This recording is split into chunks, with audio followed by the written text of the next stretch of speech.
o Altabari, 1.700 milhas. Então, a conclusão, né, que o Ray Smith bota, nenhum desses escritores viveu ou trabalhou em Meca ou Medina. Eles estão muito longe, né, ao norte de Meca e estavam, né, vinham do leste e do oeste de Bagdá. Então, essa origem dos abássidas, né, é realmente do norte. Não tem nada a ver com Meca e Medina. Então, Meca e Pastor Jair, Medina, pode falar, eu só falar, Meca e Medina termina aí que depois eu falo um são pouquinho do comércio. cidades Uhum, fictícias por serem longe e tal, fruto da imaginação, eles criaram esse negócio e é toda uma fabricação realmente diabólica, né? Pode falar, pastor uhum. Ivan. Sobre esse Abd al-Malek Ibn, eu creio que é o que eu estou falando mesmo. Foi o quinto califa omíada, filho e sucessor de Marwan ibn al-Hakam, Isso. al-Hakam, 623 a 685. Então, esse camarada aí reinou de 685 até 705. Ele nasceu em Meca, cresceu em Medina e foi uma pessoa muito bem educada, um governante competente, apesar dos diversos percalços políticos que assolaram o seu califado. Aí tem algo importante aqui, que ele, deixa eu achar aqui. Em seu reino, todos os registros mais importantes foram traduzidos para o árabe. Pela primeira vez, uma moeda foi cunhada especialmente para uso no Islã, o que provocou uma guerra contra o Império Bizantino de Justiniano II. Aí eu entendo isso que o pastor Jair está falando aí. Esse camarada era muito inteligente e ele queria unir vamos dizer assim, os árabes e, de certa maneira, ele conseguiu através dessa questão da religiosidade, uma religião deles. Fala aqui que, além disso, muitas reformas iniciaram no seu tempo a respeito de agricultura, comércio. Ele consolidou o poder muçulmano nos territórios conquistados e expandiu, tornando o árabe a língua do Estado, organizando um serviço postal regular. Então, está falando de algumas coisas políticas, administrativas, mas eu creio que a questão religiosa também foi de suma importância para ele conseguir essas coisas aí. Uhum. Muito bom. Obrigado, pastor. E tá vendo a questão da distância, né?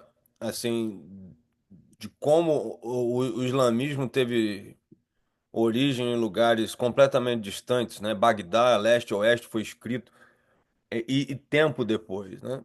Então, historicamente, mais uma vez, né?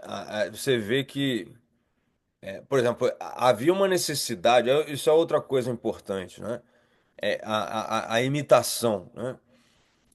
O islamismo ele faz de Meca a cidade santa, Medina, né? Eles precisam de uma cidade santa, igual Jerusalém é para os judeus.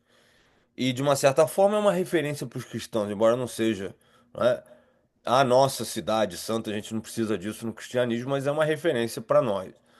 Agora, no cristianismo da época, né, da Idade Média e tudo, era onde havia as peregrinações e tal. Então Jerusalém tinha essa característica de ser uma cidade de referência para as religiões cristãs e judaicas. Então, esse conceito de Meca, colocando Abraão, todas as histórias, Maomé, tudo lá, é para exatamente criar, né, um mesmo tipo de sentimento em relação a uma outra cidade, né? E a coisa é tão bagunçada que eles não conseguem nem se desvincular de Jerusalém totalmente, né? E Jerusalém é a terceira cidade santa pro Islã, e talvez porque no início eles nem tinham essa prerrogativa tão forte de ir contra o cristianismo e o judaísmo, né, que acabou tendo hoje, mas a verdade é que eles tinham esse desejo, né, de criar uma outra coisa. Para sumarizar aqui esse primeiro aspecto, olha, deixa eu voltar aqui Quando você acha aí, pastor Jair? para falar. Eu quero a opinião sua e dos colegas aí, né? Quando a gente estuda a história da igreja, tem assim alguns pontos que me chamam a atenção. Quando o cristianismo surgiu, estava crescendo, teve a reação dos judeus, né? teve a reação do paganismo, né? Teve a reação monástica, né? Então, várias reações. Assim, eu não vejo mais nada assim à frente, mas tudo porque o cristianismo estava, cristianismo assim, encorpando e assim o poderio, nem sei se vou dizer se era totalmente cristianismo, mas o poder romano né, daqueles que se diziam cristãos, de dominação. Então, houve essas reações. Não seria também essa reação desse povo aí, árabe, assim, de certa maneira, eles não gostavam dos judeus, não gostavam dos cristãos, nós vamos ter uma religião própria. Não seria uma coisa assim, tipo uma reação também, assim, de querer criar uma religiosidade deles lá e impedir que o cristianismo, outra fé, entrasse ali nos territórios deles? Então, Eu não li isso, não, mas eu estou não, é pensando nisso. assim, é, obviamente que houve o desejo de uma religião voltada para a etnia, né? Uhum, Isso é uma coisa interessante, até foi eu já citei ela, a Pauline Chesiane aí de Moçambique, né? Aquela escritora. uhum, Ela, eu vi um documento, um debate com ela e ela coloca algo semelhante, né? Que tem a ver com a raça e questão africana uhum, e tudo. Acho que a gente já falou sobre isso, mas ela fala, por que que a gente precisa seguir a religião dos cristãos, né? O Deus do branco, ou do europeu, ou dos judeus, ou até Maomé, que é o Deus do árabe. Ela fala isso. No- uhum, o Deus é o libertador do africano, entendeu? Ele é o quantas libertações, histórias de libertações nós tivemos na África e tal. E então ela faz uma evocação para que se pense que Deus, o Deus da África, né, e dessas religiões africanas, ele é o Deus que liberta o povo africano, entendeu? Para se construir uma religião em cima do Deus libertador dos negros. Então, é interessante, assim, ela é muito inteligente, né? Eu não concordo com ela, acho que a gente tem que concordar, mas assim, ela captou um aspecto da religião que é voltado à etnia. uhum, O judaísmo é a religião da família de Abraão. Isso é bem fato, né? Da família mesmo. Depois se torna a dinastia da família de Davi. Jesus é herdeiro desse trono, né? Embora né, a proposta do cristianismo é alcançar, né, esse reino, atingir povos de todas as tribos, gente de todos os povos, tribos, línguas e nações. Mas é o Deus que se revelou, né, e fez parceria com a família de Abraão. E no Velho Testamento era assim, né? A família é o Deus de Abraão, de Isaac e de Jacó, bem especificamente, né, demarcado ali. Obviamente, né, que o árabe, a origem do povo árabe, né, que é associada a Ismael, né, a esse filho de Abraão com Agar, não é visto, Ismael não é visto a gente não conhece o Deus, né, de Abraão, de Isaac e de Ismael, né? Então, talvez aí seja a origem, né, pastor Ivan, uhum. da Sim. questão de quem é esse Deus de Ismael, né? Inclusive, Alá é Yahweh, né? E tem gente que acha, né? O Rick Warren, quando orou na posse do Obama, né? Ele orou, ele falou o nome de Deus em várias línguas, né? E Yahweh para os judeus e tal. E ele botou Alá também, né? E isso é uma questão que gerou debate, obviamente, embora a palavra Alá seja apenas um nome, né? É o nome Deus na língua no árabe, mas obviamente que tem conotações também históricas, né? E está atrelado ao povo árabe. Mas é isso que o pastor Ivan está falando, assim, comparando, eu vou deixar vocês falarem, mas comparando o cristianismo e o islamismo, né? Vamos pensar assim no Novo Testamento como biografias e livros relacionados, né, a Cristo. Nós temos uma compilação aí do Novo Testamento que vai no máximo a 60 anos, que na verdade eu particularmente nem acredito, né? Eu acredito que todos os livros foram escritos provavelmente antes da queda de Jerusalém por falta dessa referência. Eu tenho essa tendência. Então tudo foi escrito ali, possivelmente com até menos de 60 anos, com 30, 40 anos. Mas o Islã, olha o período aqui, 230 anos depois. E foram escritos em lugares muito distantes ao norte, né? Então, a autoridade do Islã, né, a autoridade histórica, ela cai por terra, né? E era como se, ele fala aqui, né, como se tudo que a gente conhece sobre Jesus realmente tivesse início lá no terceiro século, né? E as primeiras fontes a gente só tivesse ali. Ia tirar realmente a força do cristianismo, né? Comentário.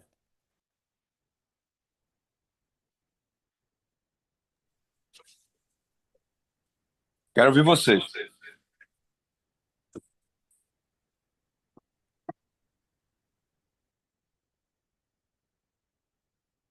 Isso é importante ou não? Qual o peso que vocês atribuem a isso? Essa, a esses fatos aqui, a distância cronológica e geográfica, né? Para a origem do Alcorão e desses livros que falam sobre Maomé. Vocês confiariam numa religião como essa? Se vocês fossem islâmicos agora, vocês estariam em crise ou não? A impressão que eu tenho é que foi alguma coisa fabricada, né? Depois. E não me daria confiança. A gente não, É, a gente não faz esse exercício, pastor Ivan, no cristianismo? Para nós não é importante isso? Sim, olha, muito importante. A autenticidade do livro, do escrito, quem escreveu, né? Uhum. Quem que abriu aí para falar? Desculpa, eu não vi.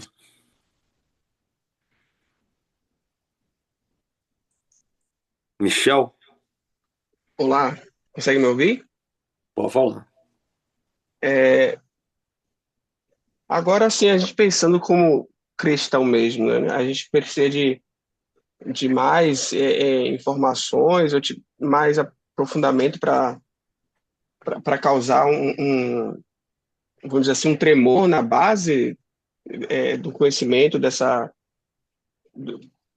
Eu estou dizendo, falando para eles, que você perguntou se isso não deixaria em dúvida, né? Sobre esse argumento. Mas eu acho que deveria ter mais conteúdo ou mais aprofundamento para comprometer, ou então talvez balançar um pouco os fundamentos dele, não? Você fala. Tirando, Não, nós temos. Na outra vez eu fiz até referência do livro sobre isso aí, você pode ler, né? E nós não vamos entrar em todos os detalhes aqui, mas ainda a gente vai trabalhar ainda com a questão de Meca, né? A questão do Alcorão, e mas a historicidade de Maomé, né?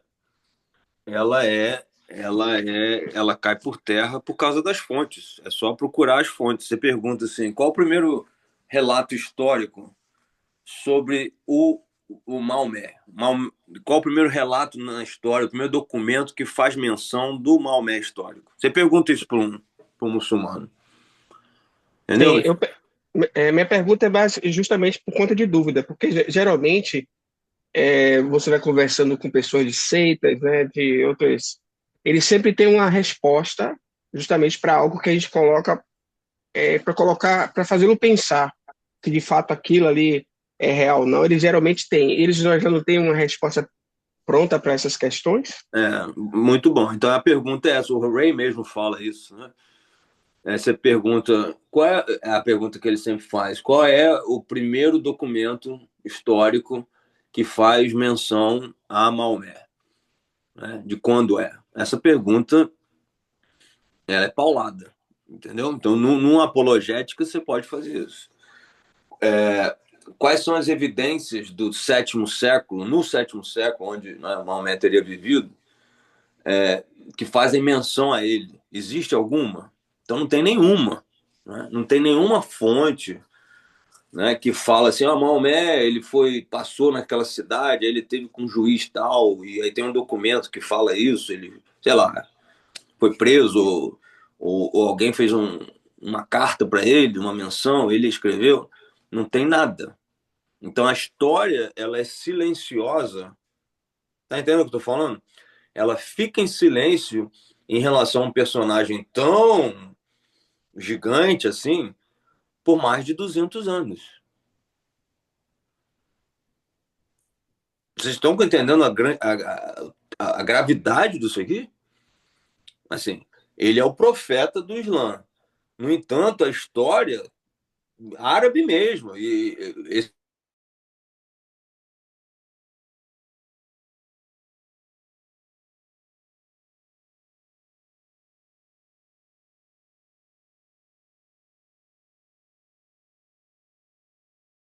mundo árabe não era um mundo é, atrasado, não. Provavelmente estava na frente até da Europa nesse sentido. Então, houve um silêncio na história sobre o personagem Maomé. Tá entendendo isso, Michel? Então, não tem nada. Não tem nada. Então, era como se você dissesse para nós, cristianismo, que você não tem nada sobre Jesus, nenhum documento do primeiro século, você não tem nenhum primeiro documento, não tem um documento do segundo século. Você vai ter um documento falando sobre Jesus somente no ano 200 e tantos, lá no terceiro século. O que é o que eu estou falando para vocês entenderem? Como é que isso faria você se sentir em relação à sua convicção do Jesus histórico? Você ia ficar balançado, não iria, não? Não tem um relato sobre Jesus existir, mesmo como personagem histórico, do primeiro, da época dele. Né? Então, é simples o argumento, mas é muito contundente. Né? Ou seja, já teria colocado uma semente de dúvida aí já, né? Sim, você poderia dizer, né, e o Ray até fala sobre isso, que é o argumento da falta de prova. Né? Isso, na apologética, você pode questionar no primeiro momento. Você só está levantando a questionamento. Só que hoje, né, o Ray gastou 20 anos, o Ray Smith gastou 20 e tantos anos da vida dele, porque um debatedor até perguntou isso para ele, você só está lançando a dúvida. Aí ele depois, agora de 20 anos, fala, não, agora não é mais dúvida. Não existe nada, né, que faz menção a Maomé na história por 200 anos ali. Então, isso é extremamente sério em relação à historicidade de Maomé. A conclusão histórica mesmo, se você atribui algum valor à história, né? Se você trabalha com essa questão das fontes, né, pastor Ivan? Você que é professor de história, assim, como é que se pode ensinar, não é? Assim, se você for professor de história, como é que você pode ensinar que Maomé existiu como personagem histórico? Ele não se mantém nos livros de história. Você está entendendo? Não estamos falando de cristianismo, não estamos falando de religião, não estamos falando de, de nenhum aspecto teológico aqui. A gente está falando de historicidade. Isso é uma questão científica. Entendeu? Histórica, no sentido ciência, história como ciência, assim, né? Como disciplina. Se você for investigar, você não precisa ser crente, você não precisa ser nada. Mas você vai investigar Maomé como personagem histórico. A conclusão histórica, né, da disciplina histórica, né, história da humanidade, Maomé não existiu. Isso é muito sério, né? É muito contundente. É chocante isso? Vocês talvez nunca tenham se deparado com isso, né? O Ray Smith está batendo nessa tecla há um tempão, por isso que eu falo que a apologética como islamismo ela é forte, ela é contundente e, e chega a ser da pena. Eu fico com pena. Né? Quando eu vejo uma pessoa muçulmana, eu tenho pena. Porque ali a questão não é nem um engano doutrinário, não é uma coisa que você está, tipo assim, você acredita numa coisa diferente por outra coisa. Eles acreditam naquilo que não existiu, cara. entendeu? Então, é uma religião do engano mesmo. É uma religião fake, entendeu? Vamos dizer assim, ela nem existe, na verdade, como algo, né, historicamente comprovado. Alberto, o pastor Alberto quer falar? Sim, então, olha, é muito assustador, tanto olhando para aquela gente toda que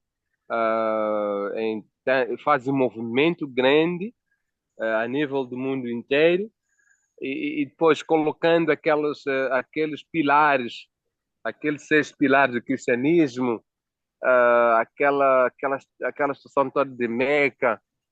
Então, tudo aquilo é uma invenção, não é? É uma invenção. E essa invenção que não leva a lado nenhum. E é uma história que, seguido, não tem um início aquela história. Então, é um assunto ah, mu- extremamente sério para analisar e para ser conhecido por nós, os cristãos, e como líderes também. Eu acredito que sim. Uhum. Então, a gente lidou aqui com o problema das fontes, né?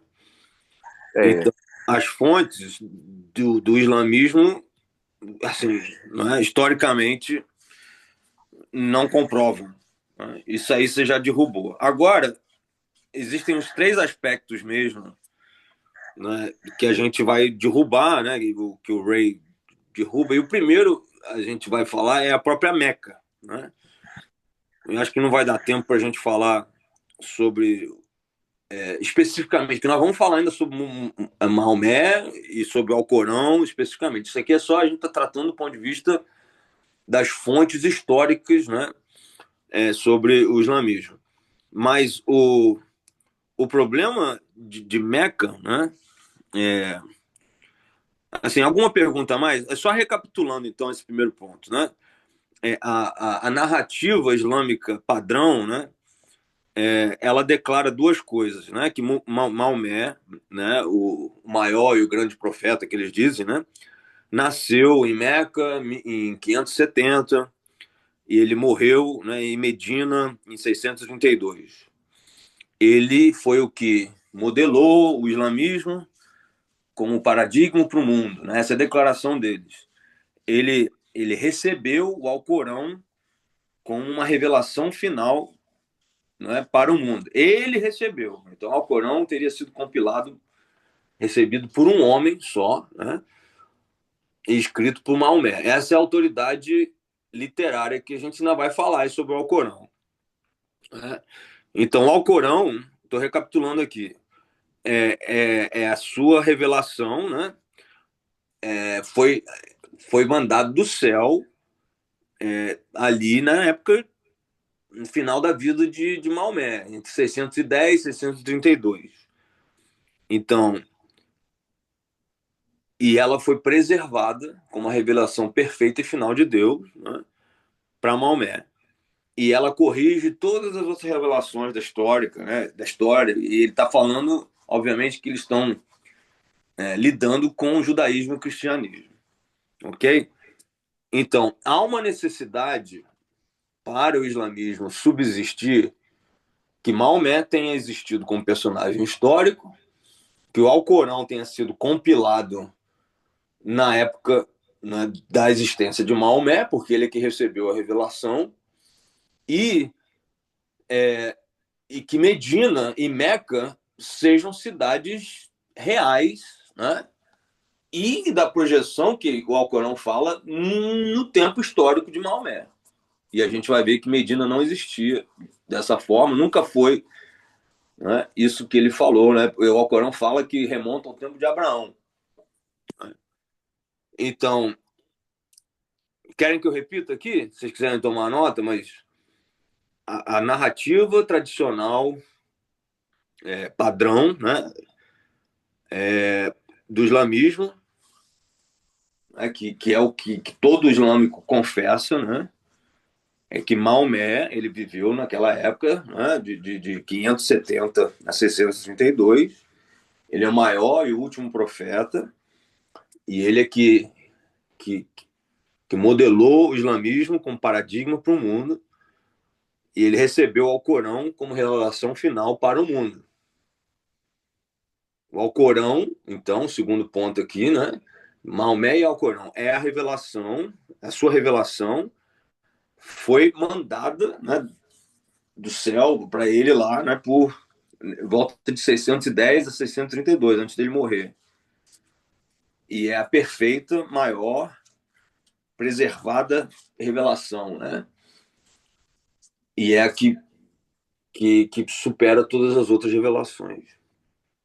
Então, o islamismo, na sua própria definição tradicional, depende, Michel, totalmente da existência do Maomé histórico nessas datas.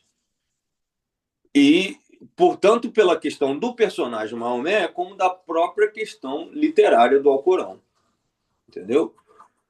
E aí a gente vai adicionar o terceiro aspecto, que a gente vai lidar ainda, que é a existência de Medina e Meca, principalmente, como essa cidade maravilhosa, referência, né, sagrada para o islamismo na época, né, de Maomé. Ok? Nós vamos recapitular isso, porque nós não vamos parar com o islamismo hoje. Mas o tripé islâmico, né? Quero que vocês pensem bem nisso aqui e guardem isso hoje, né? Que a gente, uma introdução geral. O Alcorão como livro, o livro, né? Eles têm um livro, igual a gente tem a Bíblia. Maomé é o homem, né? É o personagem, é o profeta, né? Então, depende totalmente dele, né? Da historicidade dele. E depende de Meca, porque o islamismo, por ser um paralelo do judaísmo, aquela cidade de Jerusalém, eles têm a cidade santa deles, Meca. Então, esses três elementos na apologética são importantes. Você precisa derrubar os três, né? Ou questionar os três. Né? É tão fácil, Michel. Na verdade, o problema não está aí. Né? Eu já falei na introdução que o islamismo é muito fácil de derrubar se a pessoa quiser que derrube. Né? Se a pessoa estiver realmente buscando a verdade. Mas os muçulmanos, eles estão atrás do islamismo por uma outra razão, né? Que o pastor Ivan estava falando, a questão de Ismael. Eu acho que existe uma síndrome de Ismael, principalmente no mundo árabe. No mundo africano, negro, né, subsaariano, eu não sei. É isso que eu queria ver. Eu acho que é uma distinção. Como tem aqui nos Estados Unidos e em alguns lugares do mundo. Né? Mas, então, essas três áreas é onde a gente ataca contra a apologética do islamismo, ok? Nós vamos falar sobre elas especificamente mais ainda, ok? Elas três precisam existir, né, no sétimo século, na época de Maomé. Tá entendendo isso, Michel? Eu sei que é um pouco assim, mas a gente está organizando os pensamentos porque é muito assunto, né? Eu até Sim, gostaria que tivesse um assunto, por exemplo, o Ray fizesse uma coisa mais sucinta, mais evangelística, né? Ele é muito sim, estou prolixo. entendendo. Eu estou dando um resumo, né, assim, para a gente entender, mas a estratégia apologética para o Islã é essa: saber que as três coisas precisam existir no tempo de Maomé, entendeu? Então, o desafio no apologética, elas existiam. Maomé foi um personagem histórico. Cadê a fonte? O Alcorão foi recebido por ele, mas cadê? As primeiras cópias vão em que época, né? Então, a própria compilação vem depois. E Meca, Medina, elas existiam como cidade? Né? Então, quais são os relatos históricos sobre Meca, o comércio, né? Os viajantes, no mundo árabe mesmo? Mostra para nós aí, nos escritos árabes do sétimo século, essas viagens feitas a Medina e tal. Não tem. A gente vai ver isso. Não tem relato. Então, basicamente, em uma linha bem simples, o tripé do islamismo não se sustenta historicamente. Nós vamos ver detalhes agora, mas o argumento em geral é isso, ok? E vocês podem estudar e tudo. Por causa de Moçambique, a gente até pode compilar um folheto aí, mais assim, né? Embora a apologética ela tem que ser usada com inteligência, né? Eu queria falar sobre isso hoje, né? Mas vamos lá.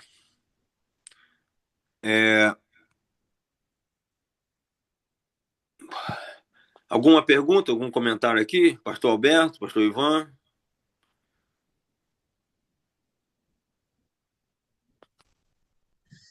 Na verdade, está mais uma vez visto que esses são mais filósofos, quer dizer, filósofos, quer dizer, estou esforçando essa expressão, não é? Não, não para ridicularizar a filosofia, porque a filosofia é uma ciência que ela existe, mas, no entanto, eles são mais em vez de dizer são mais filósofos, são mais dogmáticos. E quando chegam para a África, não é? E não entanto como a história africana não é escrita, mas tem muita tradição africana que ela não é escrita, tem muitos mitos que não são escritos então eles chegam aqui, aproveitam as pessoas que não têm como fazer as perguntas apologéticas, não é? Para que possam entender melhor a profundamente. Então, concebem o cristianismo do jeito que é falada, do jeito que é apresentada e ponto final. E vão arrastando muita gente e até formam líderes muçulmanos, por exemplo, nos casos em África, em Moçambique especialmente. Essas pessoas vão ensinando o Alcorão do jeito deles e vão também desenvolvendo esta religião. Mas no fundo, o próprio africano não conhece a origem historiográfica, não conhecem o fundo disso. Então, é um problema que nós temos que levar a sério e, se calhar, avançarmos com um pé bem avançado, porque temos que ensinar isso. Sim. Eu não queria passar de 2 horas hoje, né? E a gente vai voltar nesse assunto. Eu encorajo todo mundo a estudar e ver para a gente até poder discutir o assunto. Como eu falei, eu não sou uma autoridade de islamismo, eu estou estudando também. Estou tentando entender, né? Assim, a minha experiência com o islamismo foi quando minha família, meus pais eram missionários na França, né? Então eu tinha colegas marroquinos, argelinos, eu tinha um cabo-verdiano muito próximo a gente, amigos que eram muçulmanos, né? Ele inclusive era Mehdi, né? Então, era amigo pessoal mesmo, ele foi até primeiro o ministro da Economia de Cabo Verde, ou coisa assim. Ele tinha esse islamismo fraco, né? Popular, africano negro, né? Ele era negro. Por isso que eu faço essa associação com Moçambique. É um islamismo é o chamado islamismo popular, né? Em inglês, folk Islam, né? E é a forma mais comum, né, na África Negra aí. Mas os argelinos e os marroquinos que eram árabes, aí era uma outra coisa, né? E aqui nos Estados Unidos a gente convive um pouco. E assim, mas em termos de trabalho missionário, nós nunca tivemos assim, projeto nunca teve que lidar com isso diretamente. No Brasil, não sei, Michel, você está no Rio Grande do Sul agora, né? Eu até falei Isso, estou. que havia uma previsão que o Brasil, o sul do país, ia virar muçulmano e tal. Isso antes de você nascer. Eu não sei, né? Mas por exemplo, 30 anos atrás já se falava isso, não é, pastor Ivan? Tinha um pavor do islamismo crescer no Brasil e tudo. a verdade é que o islamismo ele não cresce tão facilmente assim, na América do Sul, né? Uhum. Não cresce, né? E talvez a gente até devesse parar e começar a analisar esses fatos hoje, se empolgar um pouquinho com a questão, porque como é que a gente alcança um muçulmano, né? Uhum. E qual é a questão que realmente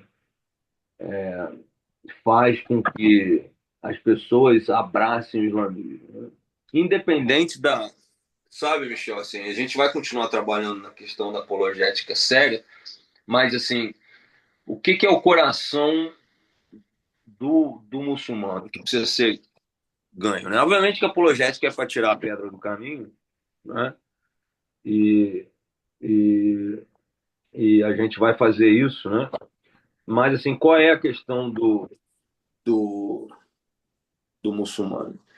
Então, essa síndrome de Ismael, ela é importante, talvez, para a gente entender isso. Uma conversão muçulmana, ela fala muito, muito mesmo, para a gente entender esse coração do muçulmano árabe, né? Ou do muçulmano do Oriente Médio, né?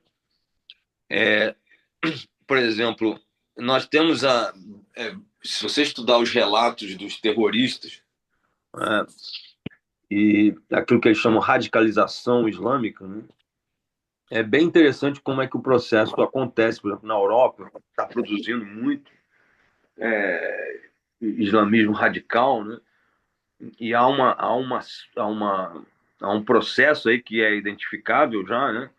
Que aquele jovem, por exemplo, que está na periferia de Paris, ele, ele, ele tem acesso à educação francesa, ele tem acesso né, a todas as facilidades de morar na Europa, mas no mundo europeu, o árabe, né, ele ainda continua sendo discriminado e tendo as vias de acesso à progressão profissional e tudo limitadas, né? Há uma discriminação. Eu morei na França e posso garantir para vocês que les arabes, né, como eles falam, né, eles não são bem vistos pela maioria da sociedade francesa, né? Eles são considerados pessoas mesmo problemáticas, inferiores e tal. Não digo que é todo mundo, mas existe um racismo.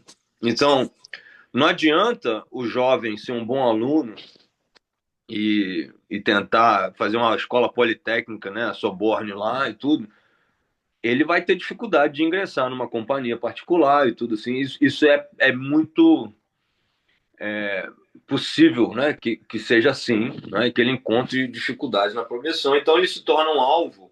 Né? Isso se ele conseguir chegar lá. Mas assim, eles se tornam alvos da radicalização islâmica. E como é que acontece esse processo de radicalização islâmica? Né?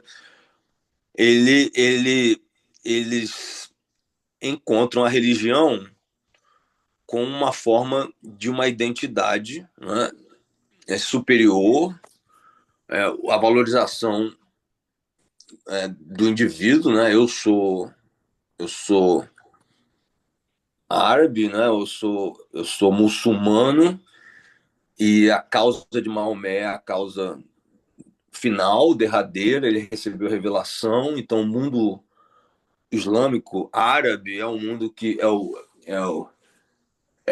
mundo que vai, é o grupo que vai salvar o mundo, né? O que vai trazer realmente os princípios de Deus, e é por isso que tudo está tão caótico em nossa volta. Então, o jovem que está lutando, né, e tendo dificuldade com o mundo à volta deles, então eles se tornam presos desse processo de discriminação, porque eles encontram a identidade, a valorização, o propósito na causa islâmica. Então, Alá, né, Deus, se torna extremamente próximo deles, a ponto deles viverem por essa causa, encontrarem um propósito de vida que estava faltando antes, né? Porque o mundo não está encaixando. E aí você dá o seu tudo, né? porque afinal de contas, você agora sabe o que você é, né, e é o seu propósito de vida é esse, inclusive até morrer, se for necessário, por essa causa aí. Então, o processo de radicalização, ele passa por uma identidade étnica grande, né, obviamente que ele explica, pelo menos para essas pessoas, né, muito bem a falta de ajuste que eles têm no mundo, né, no qual eles vivem. E o islamismo é extremamente fácil, né, de seguir, porque é uma cartilha. Né? Esse é um aspecto secundário, que eu acredito, da adesão, né, porque eu não acredito que a gente possa chamar isso conversão, mas essa adesão, né, mesmo sendo radical o islamismo, ela passa por um processo emocional, mental, né, que eles chamam espiritual, mas que tem essas razões sociais, né, razões culturais, étnicas, essa segregação, né, e tudo mais. Essa é a forma. Eu estou dando um exemplo para você que está na Europa hoje. Né? E encontra, por exemplo, na Palestina, obviamente que é um pouquinho diferente, mas segue os mesmos princípios. Né? Quando você vê o bombardeamento de Israel lá, aquelas crianças são facilmente radicalizáveis também, né? Potencializa ainda mais com a questão do inimigo. Né? Então, você coloca o polo nos Estados Unidos, é o grande Satã, né? Satanás, o grandão, Satanazão, e Israel, o Satanazinho.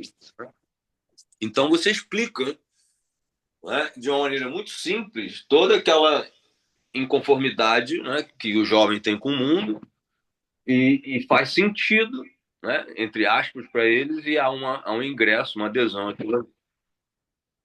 E então, por isso, Michel, eu vou parar aqui só para a gente vai voltar nos assuntos, mas para a gente questionar a razão desse crescimento islâmico, essa radicalização no mundo tão moderno como o nosso, né? Na Europa, e pessoas assim, às vezes a gente fica chocado, o cara é médico, o cara é engenheiro, o cara tem formação e às vezes vira um terrorista. Mas assim, eles não estão atrás de historicidade. Né? Eles não estão atrás da verdade. Eles estão muito mais atrás de quê? Da identidade com o propósito de fazer sentido da falta de encaixe deles no mundo atual. E isso é extremamente poderoso, é uma receita extremamente poderosa. Hoje, na Europa, é uma receita extremamente poderosa. É uma receita extremamente poderosa no Oriente Médio, né? Porque os países são pobres, né? E os europeus, os americanos, né? Eles entram naquelas bagunças, aquelas guerras que deixam marcas, cicatrizes, né, indeléveis. Então, é um processo de radicalização fácil, né, acontecendo ali. Ok? Eu quero ouvir vocês, quero ouvir isso aí só para uma reflexão. E aí a gente avança para Meca como argumento histórico. O que vocês acham? É que nem todo mundo tem experiência com isso aqui, né? Com o islamismo. Pastor Ivan falou? Quem falou?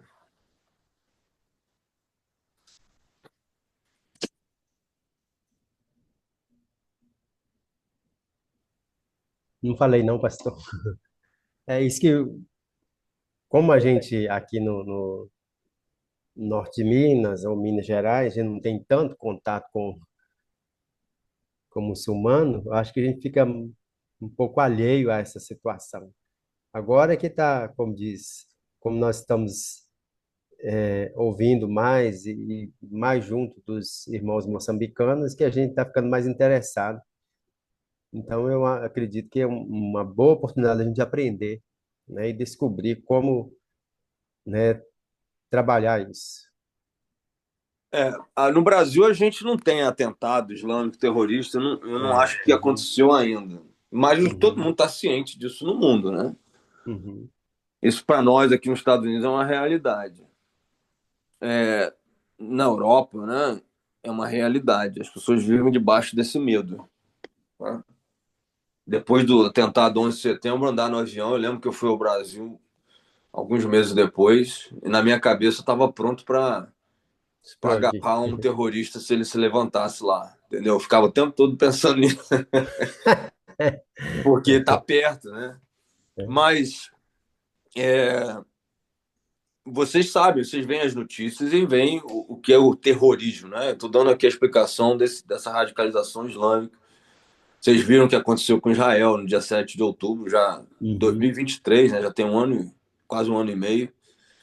E, e assim, a gente às vezes parece coisa de filme, né? Porque a gente vê isso nos filmes, mas infelizmente é a realidade, né? Os atentados à bomba e tal. Uma das coisas que tem chocado os Estados Unidos em termos estatísticos porque, por exemplo, as pessoas. O Trump mesmo falou que está entrando terrorista pela crise da fronteira aí do Texas aqui, né? E tá, obviamente que tá, mas a verdade é que o último atentado que teve, que o cara era muçulmano e saiu, né, atropelando todo mundo lá, acho que o cara até era médico e tudo. Ele nasceu em New Jersey, nasceu aqui, né? Ele não entrou pela fronteira, ele era cidadão americano, acho. Talvez não tenha sido New Jersey, não me confio nos fatos totalmente, mas então, se produz terrorista nos Estados Unidos, se produz terroristas na França, na Inglaterra, na Alemanha, na Espanha, pessoas que nascem lá.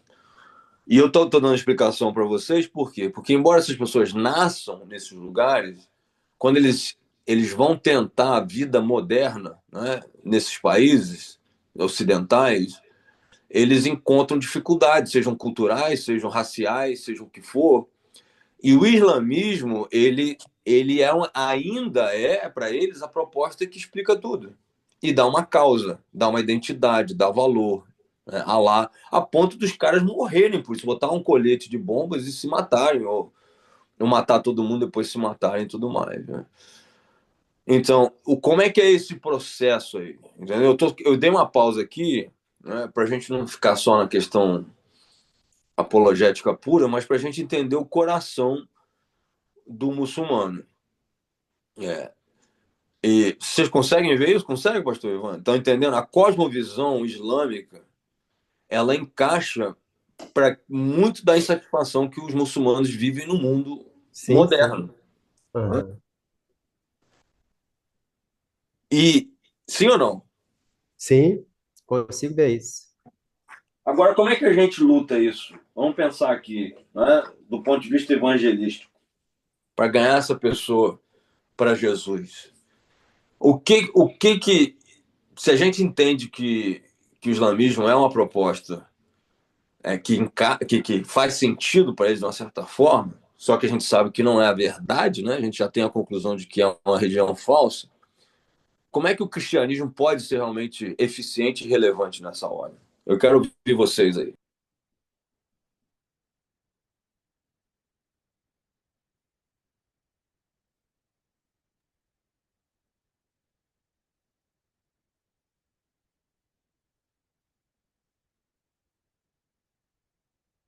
Ninguém?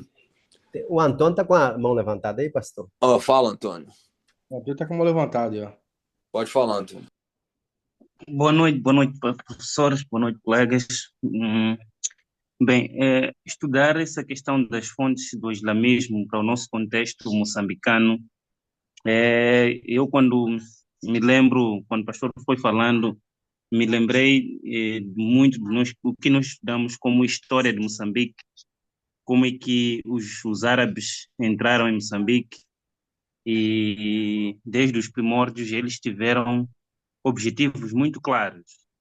E por isso que a sua instalação desde o norte e agora com muita incidência até no sul, é a, a, a relevância do cristianismo, como é que o cristianismo pode entrar, ou como pode conseguir ser relevante nesses pontos, varia de cidade, porque ela própria vai sofrendo o próprio islamismo sofreu também à luz, também como o cristianismo, alguma metamorfose ou então uma transformação naquilo que é por causa dos grupos, digamos, vamos assim dizer, culturalmente moçambicano, ou seja, o islamismo adaptou-se à questão de moçambicanos, africanos, no sentido de ontem eles não aceitavam tão facilmente que um moçambicano se tornasse até um sheik, mas hoje nós estamos num nível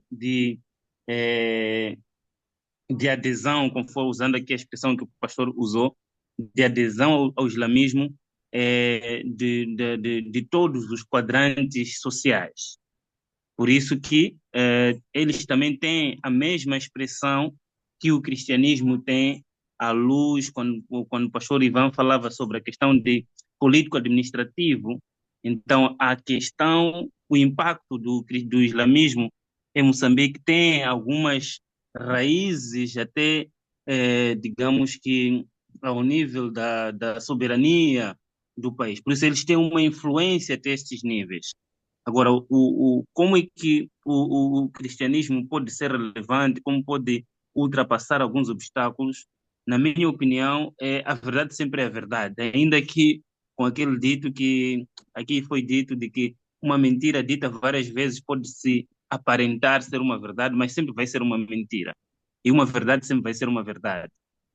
O que eu penso é de que é, é necessário que haja pessoas em todos os quadrantes, porque se hoje o islamismo não só está ao nível da periferia, ou do comércio, mas também já existe uma influência do islamismo ao nível ao nível dos órgãos de soberania ou os órgãos governamentais, e eles estão a influenciar, fala-se agora no futuro, até a questão legislativa do próprio país, daí que hoje nós temos muita ameaça para aquilo que é a proliferação de igrejas cristãs, pentecostais, evangélicos ao nível do país, porque há uma tendência do islamismo de, por um lado, através do Banco Islâmico, eles têm uma meta de que a cada 100 metros terem uma mesquita nos bairros e em tudo mais, coisa que há 10 ou 20 anos atrás não era muito visível estas questões. Mas hoje é uma questão natural ver em qualquer bairro periférico da cidade ou do distrito uma mesquita. Por quê? Porque há um investimento considerável em termos econômicos do Banco Islâmico nesse sentido. E olhando para esse aspecto econômico que, por um lado, acaba sendo relevante para os nossos tipos de governo, e o impacto do cristianismo, ainda que traga uma verdade, sem um impacto também considerável para aquilo que é a transformação social, acaba sendo relegado ao terceiro ou ao outro plano. Daí também termos aqui a influência da Igreja Universal do Reino de Deus, que também tem um seu impacto, porque ele vem trazendo esse aspecto de transformação econômica na vida, ou impacto econômico na vida das pessoas. Então, é, eu penso que, olhando para esses aspectos de fontes, e se realmente o islamismo, em termos de fonte, em termos de contundência de autoridade, ela é vazia, chegamos à conclusão de que, em termos de impacto socioeconômico, ele acaba sendo relevante, porque nessa questão não é a conversão em si, mas é a adesão, porque ela tem um impacto direto na vida das comunidades. Então, Traz, era a minha traz opinião nesse benefícios, aspecto. né? Então, o que o Antônio está a dizer, e acho que é relevante, hein, Michel? Porque o Michel tá. A gente tem um lado apologético puro, que a gente vai continuar lidando, mas a gente, assim, rapidamente você percebe o que o Antônio está percebendo, né? É que é uma religião com origens falsas, né? Ela é fake mesmo, mas se calhar as pessoas não estão preocupadas com isso, porque há benefícios, né, de você aderir ao islamismo. Essa é a forma, é a segunda forma que eu acho que é africana, na maioria dela, pelo menos subsaariana, né? É o que a gente tem visto em Moçambique. É muito social, tanto no nível mais baixo, né, trazendo ajuda às populações carentes, como no alto nível social também, não é isso, Antônio? Há pessoas que querem ser islâmicas porque abre portas, talvez, né? Isso lá no, no patamar mais alto. Agora, aqueles que estão passando fome encontram na mesquita muitas vezes, né, o apoio para suas misérias aí, né? E cresce pelo trabalho social, e que eles são fortes em Moçambique também, né? É Sim, isso, sim, André? pastor. Sim, sim, pastor. E incluindo aqui, por exemplo, quando eu falava da questão do órgão de soberania, nós temos, recentemente, eles criaram, por exemplo, uma associação de juristas, de advogados, em que eles agora estão com a pretensão de influenciar o legislativo. E essa questão de o nosso país sendo um país laico, então não vamos nos espantar que nos próximos tempos, por causa dessa questão de eles estarem dentro agora, até no legislativo, podemos ter aquela questão da lei das religiões, que já era uma polêmica em que algumas igrejas cristãs estavam a fechar, outras estavam sendo impedidas até de abrir por causa dessa questão da lei. Então, nos próximos tempos, e tendo em conta o investimento do Banco Árabe, em África e em Moçambique em particular. Então, há uma influência direta não só no aspecto do assistencialismo social, mas também no assistencialismo nos planos econômicos e sociais do próprio Estado moçambicano. Então, de alguma forma, até o próprio governo vai sofrer um impacto, uma influência nos próximos dias, se a situação assim prevalecer, dessa influência. Então, conseguem ver a diferença do islamismo radical que a gente está falando lá em cima, né? Esse que é do mundo árabe, né? Para essa forma que o Antônio está falando em Moçambique. A gente poderia chamar isso de islamismo popular, talvez, né? Como é chamado, ou em inglês é folk, né? Islam. E há um interesse social, tanto nas camadas mais altas, né? Como nas camadas mais baixas também, né? E aí as razões não são muito diferentes, né, de qualquer outra agência social ou até algum clube, né, de influência como Rotary, Clube Lions, maçonaria, esses aí vai afora, né?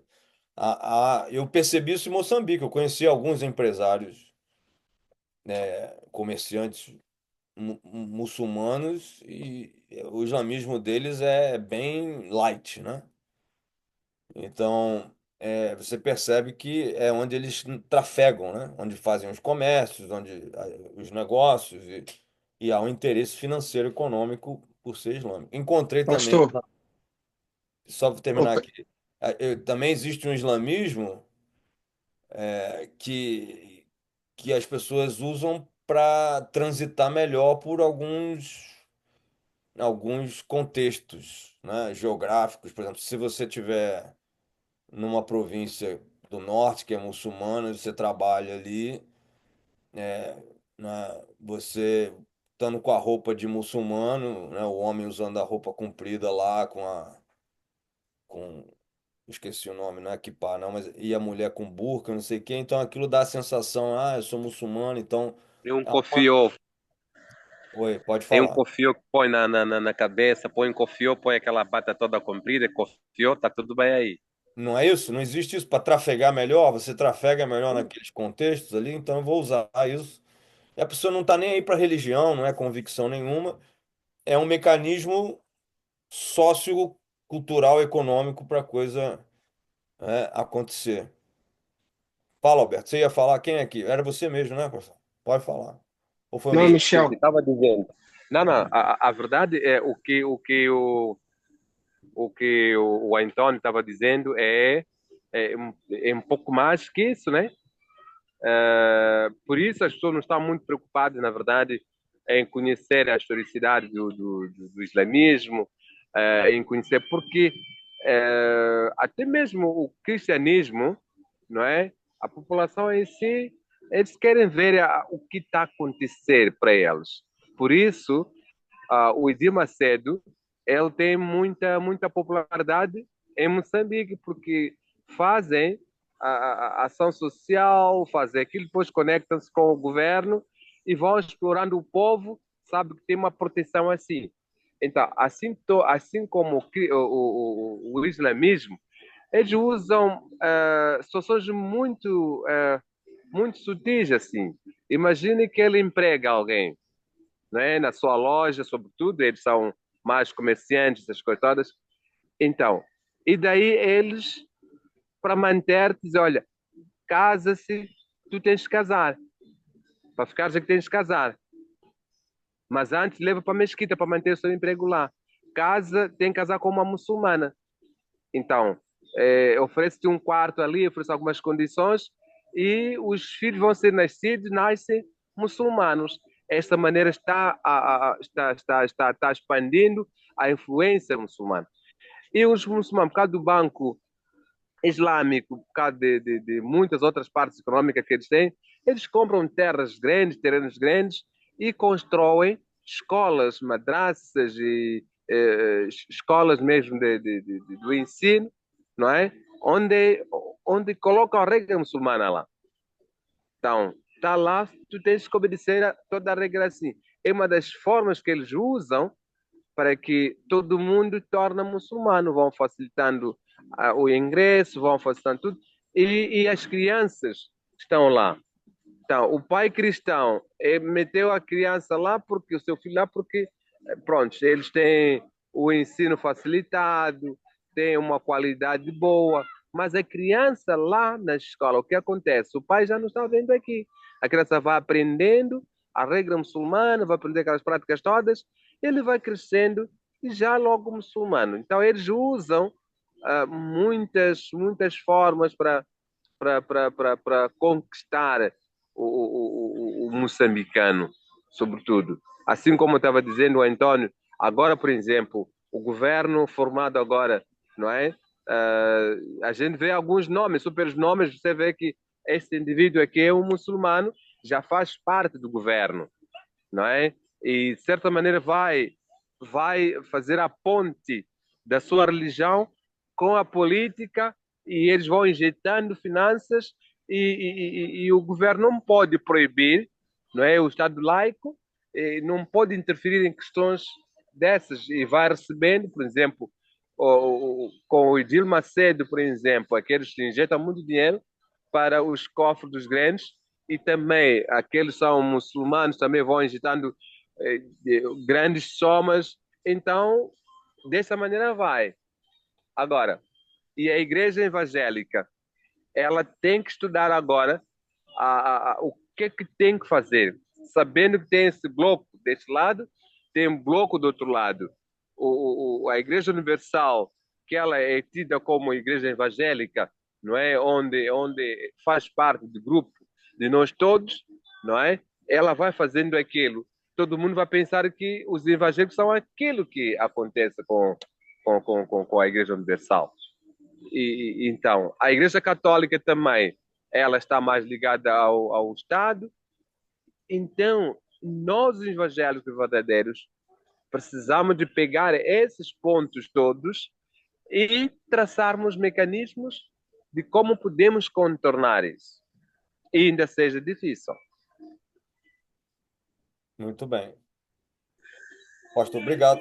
A Michel, pode falar, desculpa aí. Na minha pergunta, eu só tinha dito que há anos dizia-se que o islamismo tomaria conta do sul, né? Só que até então não tem esse avanço. Será que a tendência é se tornar mais uma filosofia, pelo menos aqui no Brasil, ou em algum momento vai ter viravolta, eles vão se fortalecer e vai acabar realmente expandindo?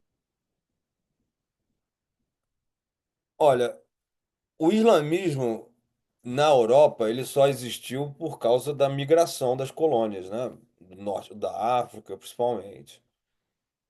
No Brasil, a gente não tem uma migração árabe, né? Nos Estados Unidos, a gente tem, né? A gente tem uma afluência de pessoas de origem muçulmana mesmo, etnicamente falando árabes, né, e tal. Então, o Brasil, a América do Sul, está meio que protegida nesse aspecto. Eu acho que isso é uma proteção. Outra proteção que eu acho é que o brasileiro não se radicaliza muito facilmente, né? Historicamente, a gente não.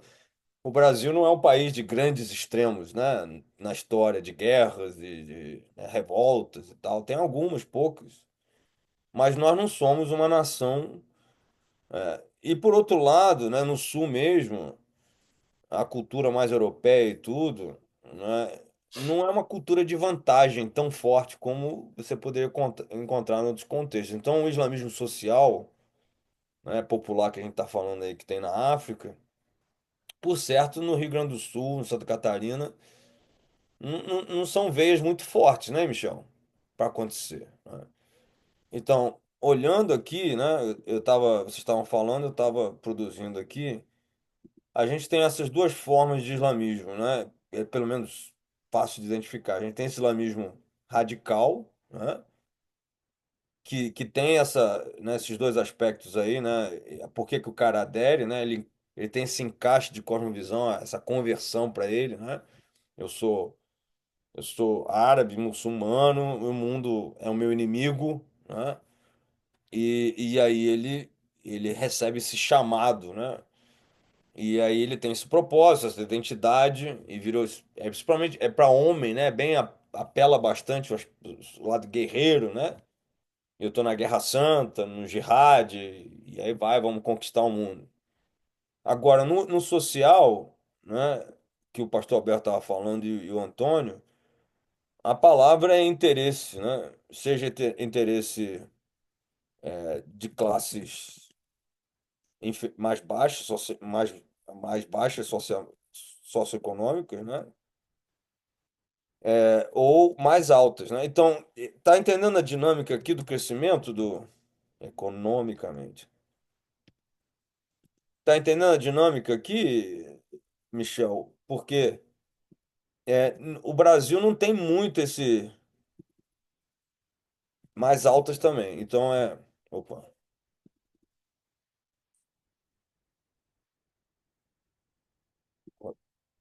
Entendeu, Michel? Tá fazendo sentido para vocês? Sim,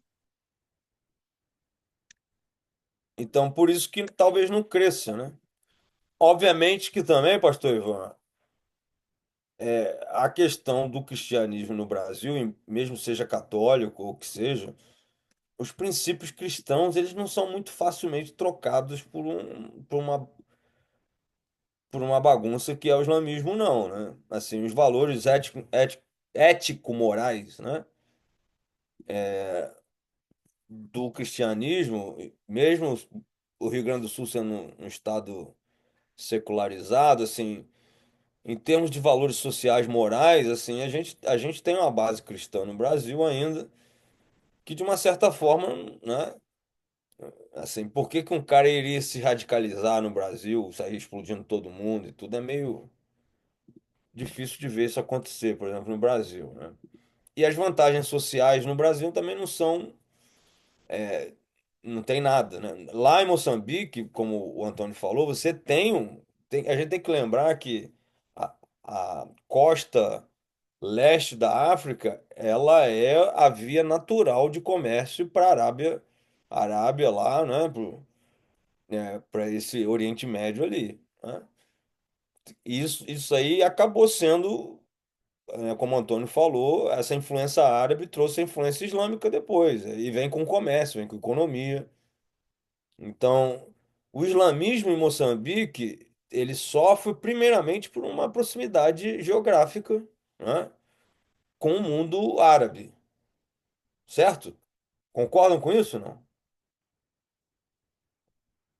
Eu até vou colocar isso aqui. sim, sim, sim.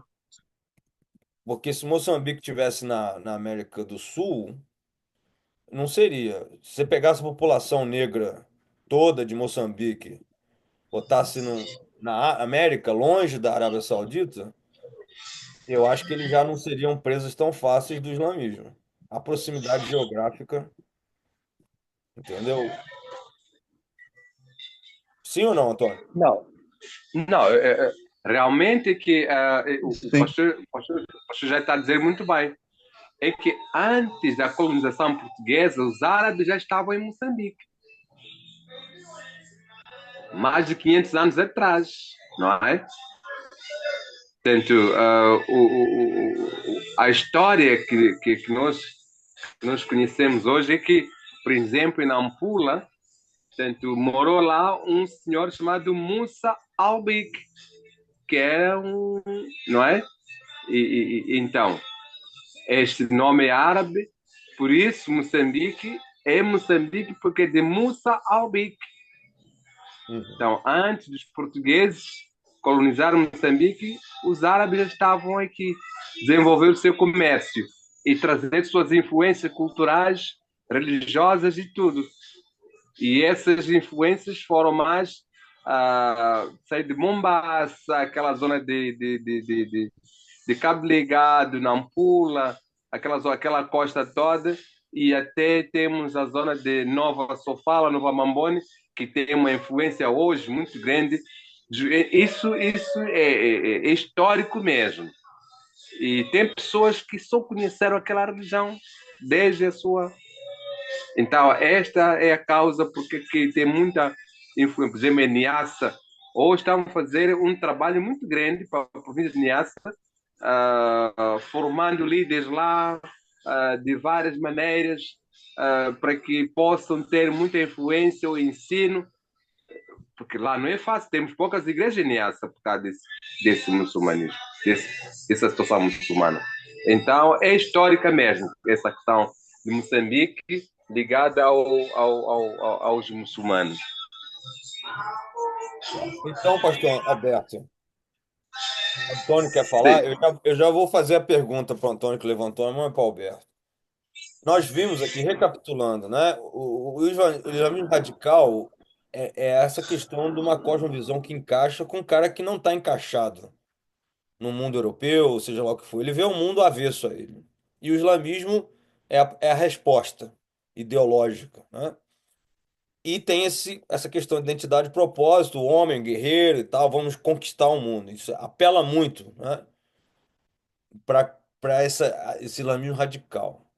Mas o islamismo popular, ele é de interesse, né, econômico, cultural, social, e tem a questão da proximidade geográfica e econômica com o mundo árabe. Então, nós temos como alterar a proximidade geográfica e econômica do mundo árabe, de Moçambique? Não.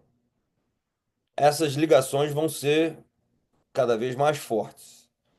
Tem como mudar o interesse das classes mais baixas e altas socioeconomicamente? A má notícia é que também não tem. Então a pergunta que eu faço, Antônio Alberto, é qual é o verdadeiro desafio para a igreja cristã, evangélica, batista em Moçambique em relação ao islamismo em Moçambique? Mas pode fazer seu comentário ou pergunta aí. O pastor Maurício vai ser o último, porque depois do pastor falar, eu não tenho autoridade para falar, mas, entretanto, aproveitando essa deixa do pastor, eu penso que aquilo que se diz de forma muito simples e objetiva, eu digo que a igreja cristã deve ser e deve apresentar a verdade e ser, em termos de caráter, e apresentar uma atitude relevante. Por que eu digo isso? Porque não basta nós falarmos que temos a verdade, mas temos que viver essa verdade. Não basta falar de que eu amo, mas eu tenho que viver o amor. E a grande questão que eu vejo com tristeza é que o cristianismo nosso moçambicano me parece ser africano, ou sei lá, não sei, o cristianismo que nós apresentamos ao mundo, um mundo que precisa ser ganho para Cristo, seja para o islamismo, seja para outras seitas. Parece que nós que temos a verdade, apresentamos uma verdade como se estivéssemos a mentir, e aqueles que não têm nenhuma verdade apresentam a verdade como a mentira como se fosse verdade. E ali está a irrelevância do cristianismo. Ou seja, se nós estamos a falar que há coisas que nós não podemos mudar, se ontem foi uma questão de área pela localização geopolítica de Moçambique, e isso trouxe influência do islamismo. Hoje, o islamismo cresce pela sua relevância, por aquilo que está a apresentar uma aparente, vamos assim dizer, eu penso aqui numa aparente, numa Vantagem. aparente demonstração, não percebi? Uma aparente vantagem, né, de se converter ali socialmente, é isso que você está falando? Sim, sim, sim, sim, sim, sim. Porque a Bíblia e o Alcorão estão-se a colocar como se estivesse no mesmo pé de igualdade, mas olhando para aquilo que é a autoridade que o pastor apresentou aqui em termos de fonte e em termos de autoridade, o Alcorão não está no mesmo pé de igualdade do que a própria palavra de Deus. Então, e isso, por si só, é como se fosse aquela questão que a nossa professora recentemente falou de que é, quem está no banco, quem está na banca, não precisa ele ter o conhecimento das notas falsas. O que ele precisa conhecer é a verdade. E quando aparecer uma mentira ou uma nota falsa, ele já sabe diferenciar a nota verdadeira da falsa. Então, se para os muçulmanos, os cristãos, são aqueles que divulgam a verdade, o mais importante, na minha opinião, é de que Jesus realmente seja apresentado e o amor seja demonstrado acima do que simplesmente um assistencialismo. Mostrar para a pessoa de que tem que haver renúncia. Então, é isso que falta e encarar os governantes de que, em termos de estratégias de evangelização, é uma questão prática, não é uma questão simplesmente de demonstração fora dos padrões bíblicos. Então, eu penso que, não sei se cheguei onde o pastor queria, mas eu penso que este é o processo pelo qual o cristianismo pode ser relevante. Olha, o que o Antônio falou, Antônio, você estava falando, eu escrevi aqui. Eu vou botar um ponto de interrogação aqui, porque você acha, né? Porque pergunta simples para a gente trabalhar o que você falou. Você acha que mesmo essas pessoas que andam de burca, ou como é que chama aí o do homem, o pastor Alberto, esqueci o nome, andam com a roupa do árabe, do muçulmano, Confiou. Cofil. Vocês acham que essas pessoas que são, vamos dizer assim, os muçulmanos de Araque, que a gente chama no Brasil, que não são radicais, estão ali por interesses, as mulheres estão dando mais do que chuchu na serra, como falaram lá em Nampula, em, na Cala Porto, dizem que as mulheres muçulmanas são do piorio, né? Essa é a fama que elas têm lá, que elas são adúlteras, né? Então essas pessoas não são radicais, vamos dizer assim, não são nem crentes muçulmanos, elas não estão nem aí, estão vestindo a roupa, uma questão social e tudo. Mas a pergunta que eu faço, nesse islamismo popular, Antônio, de uma certa, porque isso é a grande pergunta encoberta no mundo muçulmano em geral, aqui nos Estados Unidos, na Europa, as pessoas mentem em relação a isso, mas a questão da Palestina meio que veio demonstrar isso, mesmo nas formas light, né? Leves, nas formas leves do islamismo, as pessoas que dizem que não são contra a violência e tudo, na verdade, o radicalismo muçulmano, ele meio que dá aquele ar de que eles são verdadeiros, que eles estão com a causa certa, com, sabe assim, porque se alguém é capaz de morrer por aquilo, então há de ser que aquilo seja verdade. Então, mesmo as pessoas que não vão morrer por aquilo, mas que vestem a burca, fazem aquela prece que parece que o cara tá com dor de barriga lá, né? Mas eles ficam aguentando aquele esquema lá, é porque no fundo eles têm aquela admiração, atração pelo que é a verdade, pelo radicalismo. E eles secretamente, né? Eu vou botar aqui, admiração secreta pelo radicalismo. Vocês acham que isso existe ou é viagem na minha cabeça? Que ninguém vai admitir isso, né? Mas assim, nós somos parte desse movimento islâmico do mundo maior que vai alcançar. Então eu estou no time que está ganhando e é a verdade, porque eles morrem. E o que o Antônio tá, eu entendi, eu estou falando isso por quê? Porque o Antônio, e o que eu queria dizer com o que o Antônio disse, talvez de uma forma mais clara, se não foi isso que você falou, Antônio, você me corrija. Mas o que o Antônio está querendo dizer é que a igreja, os cristãos, eles precisam levar o cristianismo a sério. Ou seja, eles precisam ser radicais, não é? Não matando os muçulmanos, né, fazendo essa guerra santa, Mas se a igreja na África realmente viver a verdade, porque nós somos detentores da verdade, e a gente vai ver, tem visto isso aqui, já que o islamismo é uma falsidade, é falso. Mas nós que estamos do lado da verdade e buscamos a verdade, vivermos a verdade com toda a nossa intensidade, né? Abrindo mão de uma vida secular, vivendo o evangelho como, né, assim, buscando o reino de Deus em primeiro lugar mesmo, né? Tendo Jesus no coração, né, tendo os nossos corações inflamados por Cristo, pela causa e tudo. Esse sentimentozinho que está por trás dos panos, Antônio, que eles têm a verdade quando na verdade eles são falsos, a gente vai derrubar eles. Então, porque eles são atraídos por esse radicalismo. Existe essa atração no mundo islâmico. Ela não é declarada, mas eles são fãs, são aficionados, né? Então, eu já vi isso várias vezes. Não, eu sou de paz, eu não sei o quê, mas assim, ninguém faz apologética contrária ao terrorismo. Isso aqui nos Estados Unidos está bem provado com essa questão do Hamas, com esse negócio, né? Free Palestine, libere a Palestina. Aí os estudantes, então é quando eles vão nos debates e se pergunta para eles se ele fala assim, pedem para eles fazer uma declaração contrária, né? É, é, como é que se diz? Condenando o Hamas, os ataques terroristas. O que esses estudantes universitários, esses liberaizinhos de esquerda que estão no mundo afora aí, eles não conseguem publicamente condenar a violência, o radicalismo islâmico. Então, o que que fica claro? É que há uma admiração secreta, né?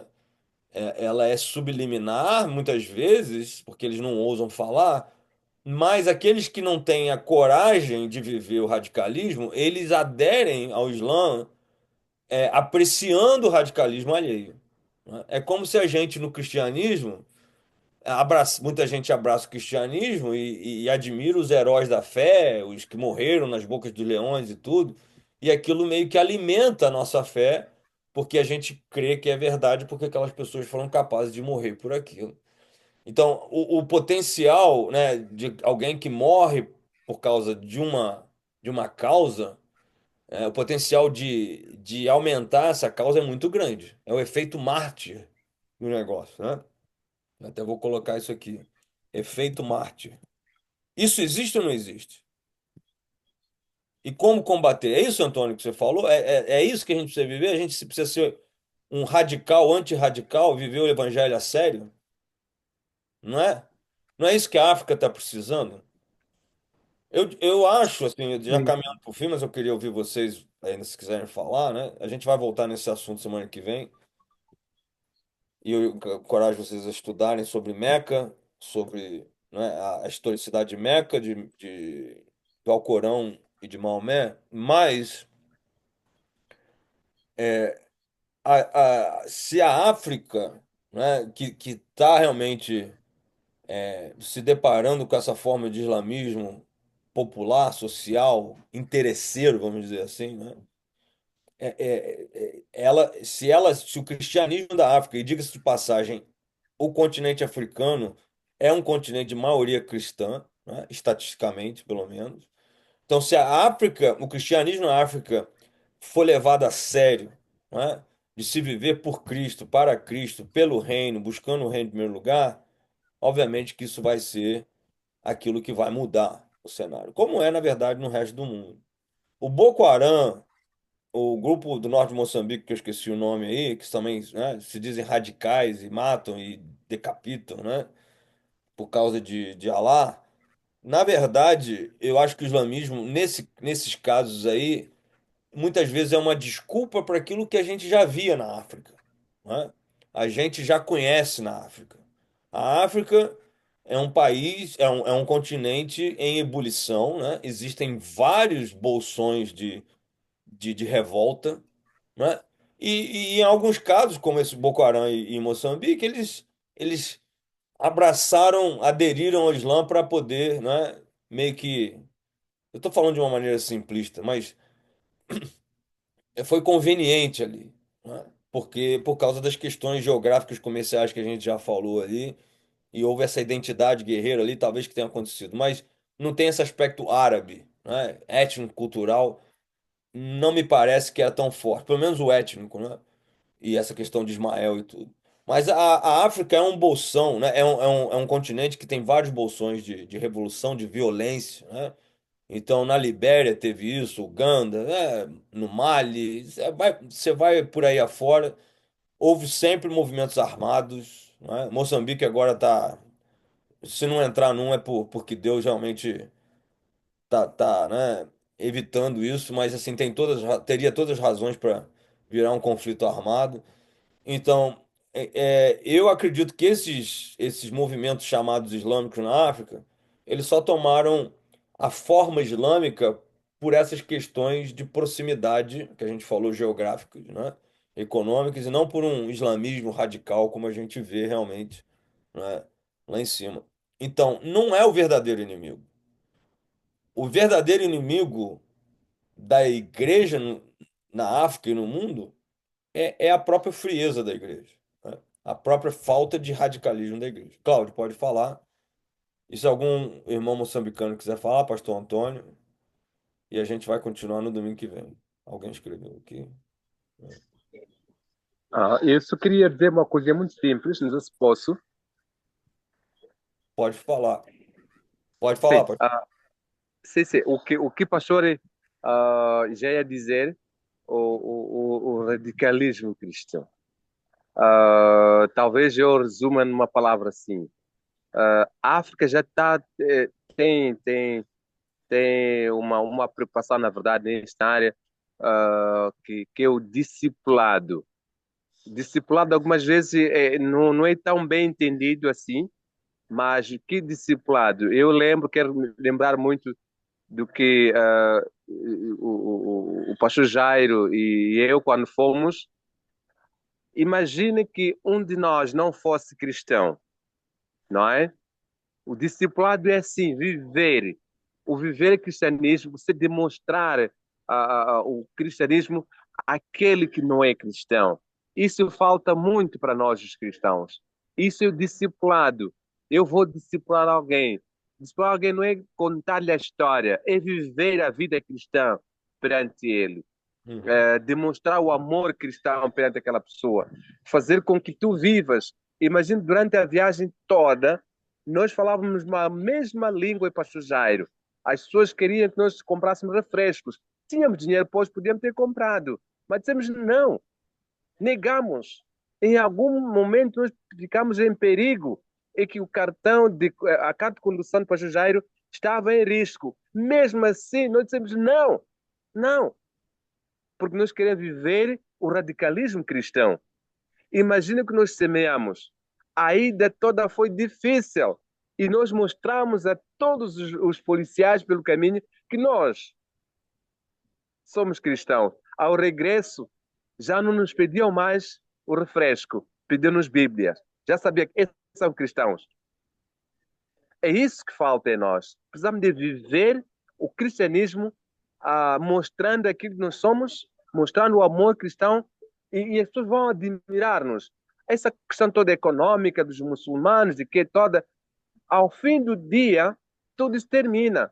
Mas a vida do cristão ali, como o cristão reage perante situações que ele vê, como o cristão vive em nossa frente, como o cristão nos aceita o muçulmano, como ele convive com o muçulmano, como que ele mostra o amor ao muçulmano, isto é crucial para nós. Isso chama-se discipulado. Discipular é viver a vida cristã, mostrar a palavra de Deus e vivê-la. Nós precisamos fazer isso. Amém. Nas igrejas, no discipulado, né, aproveitando, a gente tem que instruir os crentes sobre a falsidade do Islã, né? A gente precisa ser mais intencional nisso, né? É. Para que alguns crentes não se tornem presa, né? A Sheila falou no passado aí que ela viu uma crente casar com um muçulmano só para ter o apoio social, né? Econômico. Ela é uma cristã, aceitou casar com um muçulmano, um homem muçulmano, para poder comer, né? Então, as igrejas têm que fazer um trabalho apologético, é por isso que a gente está investindo nisso, para deixar bem claro para quem está dentro da igreja sobre a falsidade do Islã, né? Mas isso é um trabalho pequeno. Um trabalho grande é convocar a igreja, como o pastor Alberto está falando, de serem discípulos, né, de verdade de Cristo. Ô, Cláudio, você levantou a mão aí?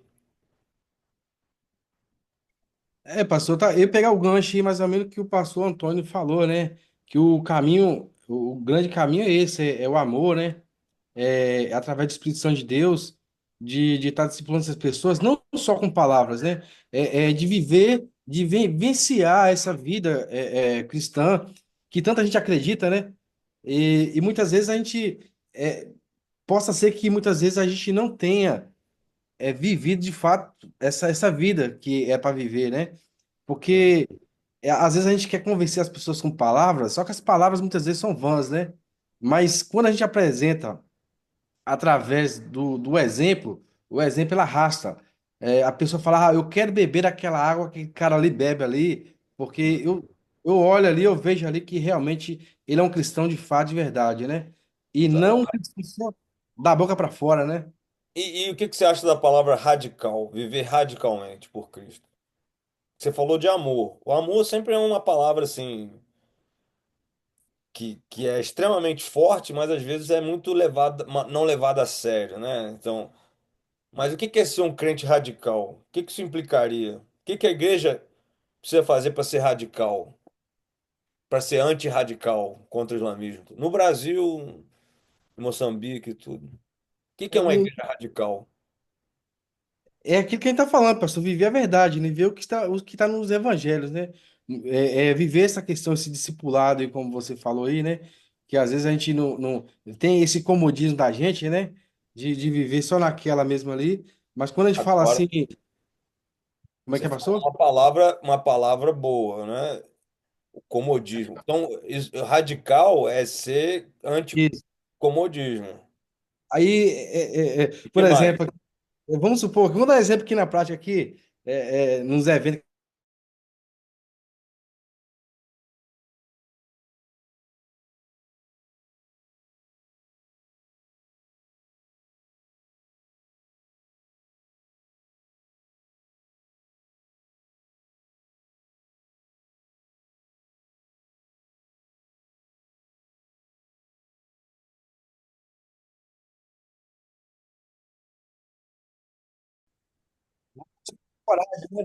Não, que é o espírito do medo, né? Começa a atacar a gente mesmo, né?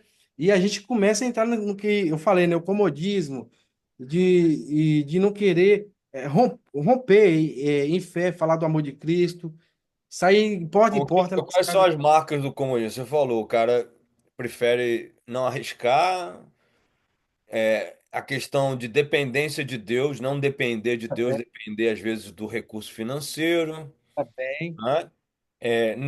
Não ir no movimento, isso é outra marca de comodismo. Isso O aí. pastor Alberto falou, e viagem, por exemplo. Uma das marcas da igreja que é radical, né?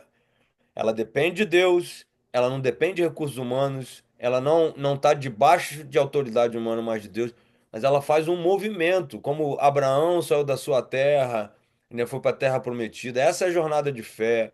É, como Jesus, né, ministrou na estrada, como Paulo viajou nas viagens missionárias. A igreja radical é uma igreja em movimento. Olha o símbolo do projeto, é isso, é movimento. Então, uma igreja que realmente é radical por Cristo é uma igreja que agita. O que falaram de Paulo, né? E Barnabé, né? Aqueles que agitaram o mundo, agitam o mundo, chegaram até nós. Será que a gente pode falar isso da igreja em Moçambique, da igreja no Brasil? Aqueles que agitam o mundo? Nós somos agitadores, né? Não políticos, né? Não ideológicos, humanitários, mas somos agitadores por causa do reino de Deus. A gente aponta a verdade, mas aponta o erro, mas aponta a verdade que está em Cristo. Então, isso é o radicalismo cristão. Dependência de Deus, não é? Não dependência de recurso humano, autoridade humana, mas movimento. Então, a igreja precisa fazer isso. Um dos grandes desafios para a igreja de Moçambique é a escassez de recursos. Então, falar de viagens, falar de ir e vir em Moçambique, né, Alberto? É difícil. A gente viu isso, sentiu na pele. Mas é o desafio que precisa ser encarado. Porque quando as pessoas vão, elas têm uma história para dizer. Eu estou aqui porque Deus me enviou. Eu estou aqui porque eu tenho algo a fazer. Então, quando se começa, como é que as pessoas começam a se desprender, né, dessas raízes que são as raízes do comodismo e a se submeterem ao movimento que Deus faz, à ordem, né, pelo Espírito Santo, aí as coisas ficam radicais, ficam bacanas. O que que Jesus falou para Nicodemos? Falando novo, todo mundo lembra, fala do novo nascimento, nascer de novo. Pouca gente fala da característica de quem nasce de novo, não é? No texto ali de João 3. Ele fala: aquele que é nascido de espírito é igual o vento. O vento ele sopra onde quer, ele vai para um lado, vai para o outro. Quem é nascido do espírito, o que que é? Ele é radical igual o vento. O vento é radical. Ontem a gente teve um vento aqui essa noite, derrubou um vaso de 70 quilos, eu não sei como, aqui na varanda de casa. O vento ele impressiona, ele agita, né? E o Espírito Santo é isso aí. Francisco, pode falar, Pastor Francisco Maurício.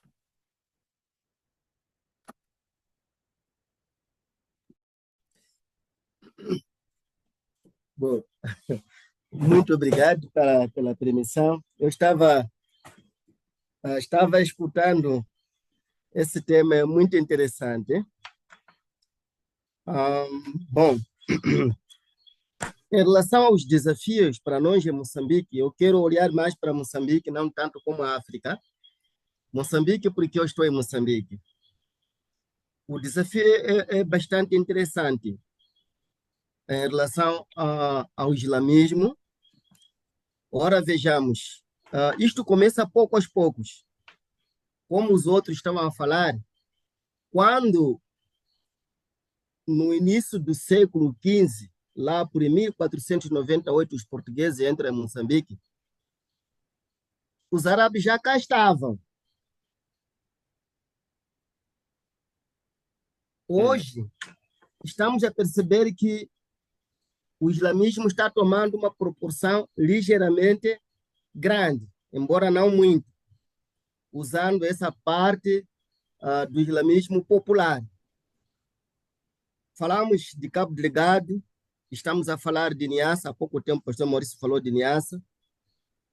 Eu acho que, em termos de desafio, o nosso radicalismo devia também se manifestar com o interesse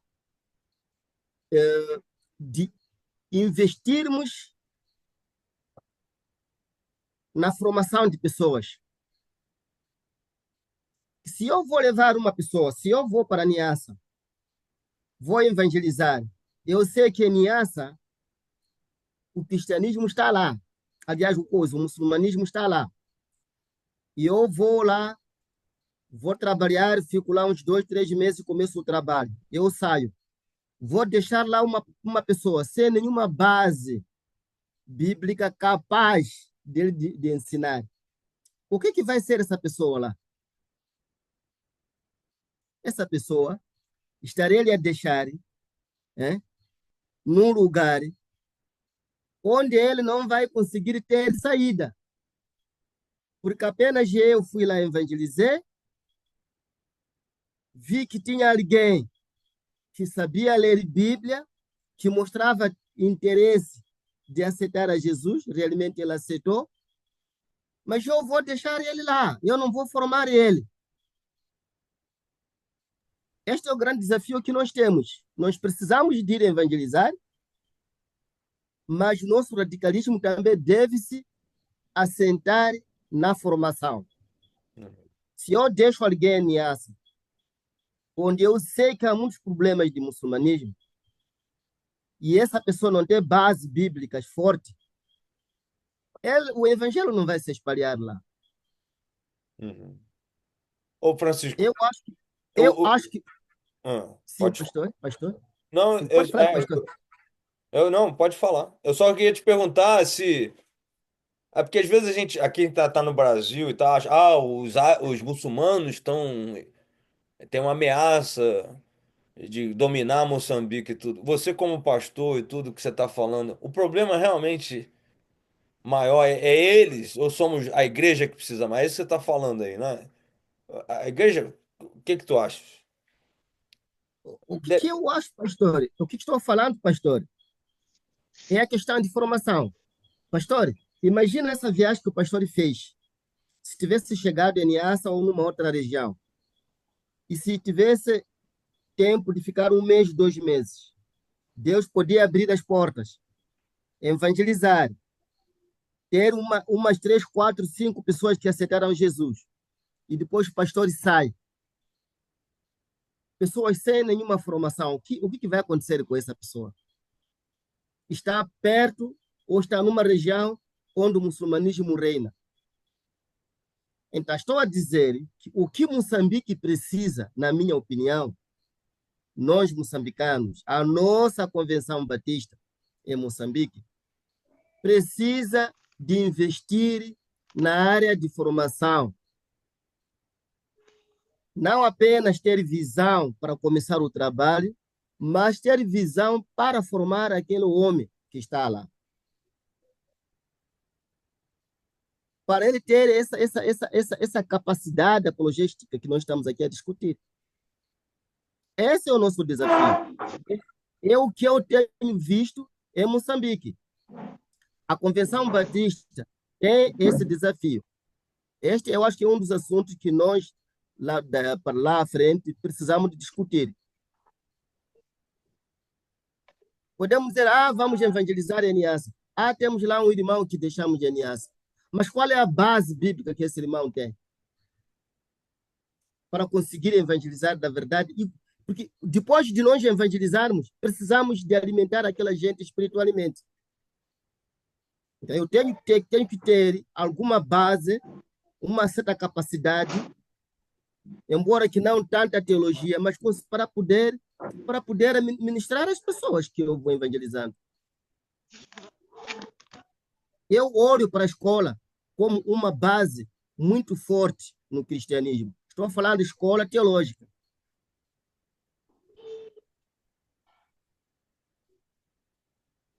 Obrigado, pastor.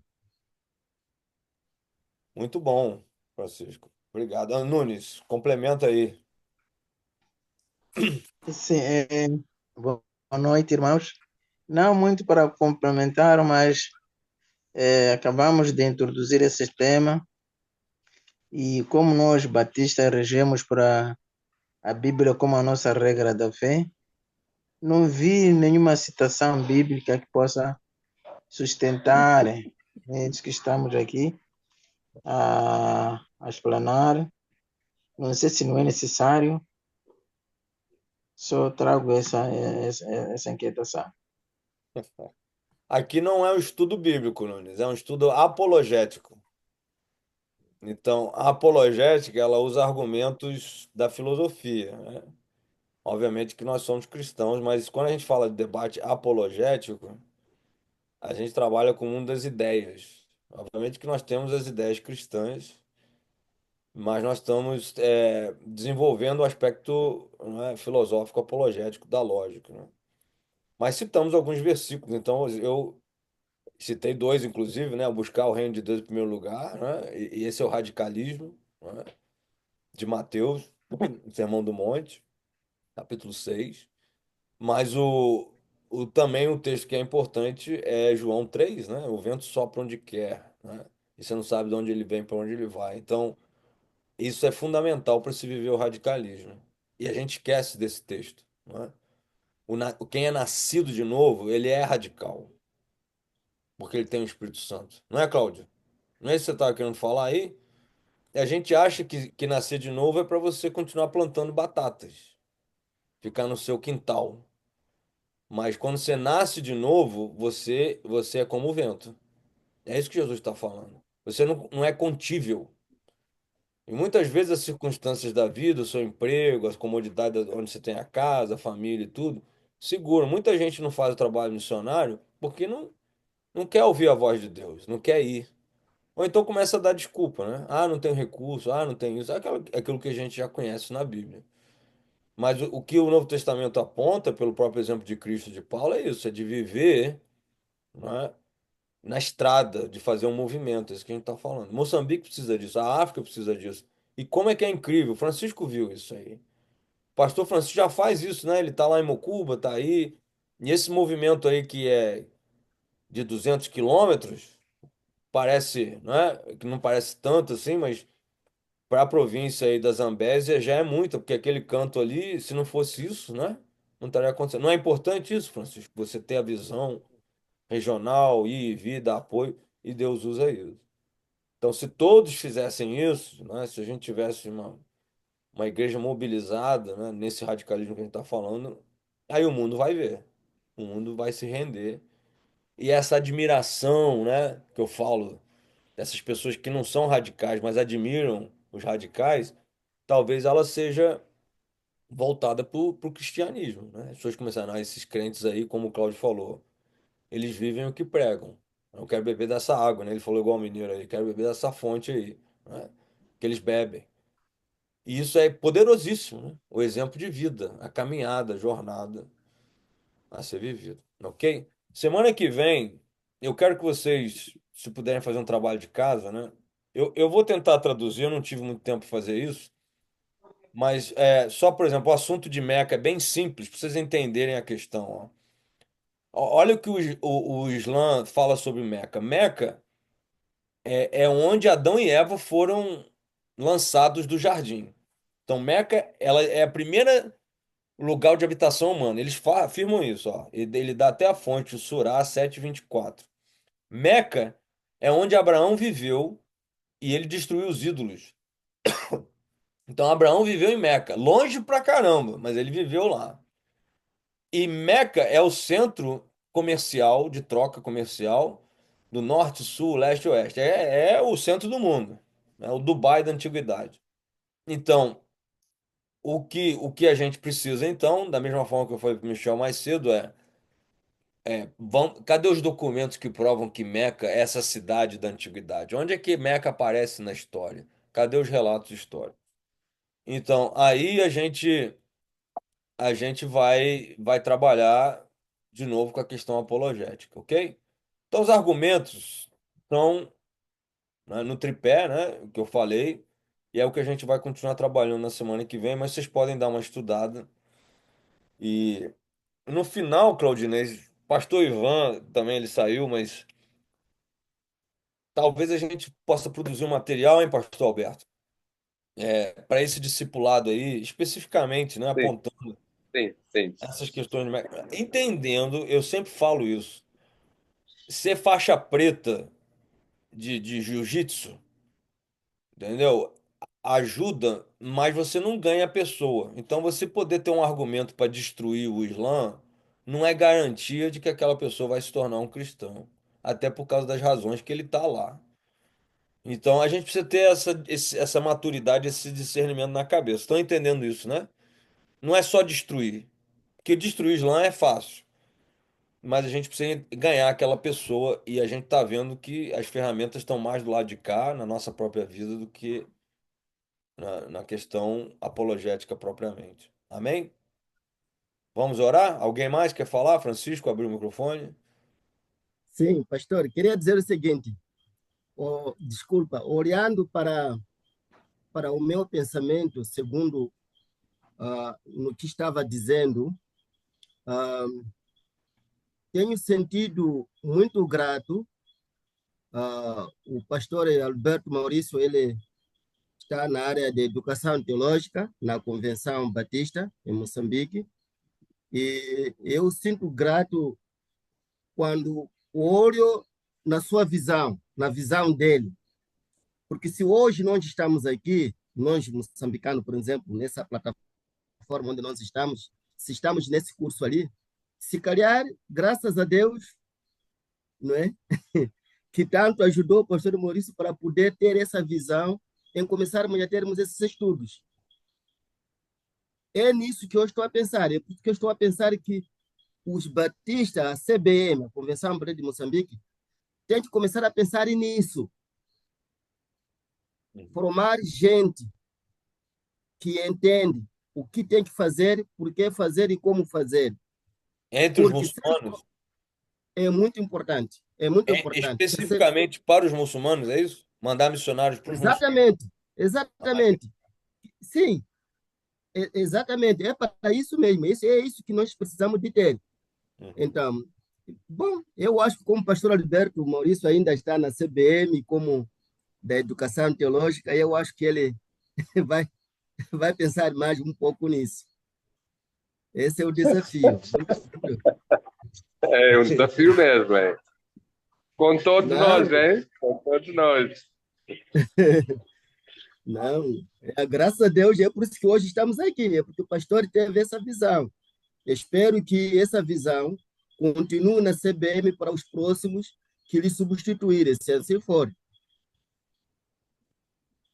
Muito bem. Obrigado. Amém. Pastor Alberto, vamos orar? O irmão ora para nós, encerra. Aproveitando a deixa aí. Podemos orar. Bom eterno Pai, muito obrigado neste momento. Nós queremos agradecer a Deus.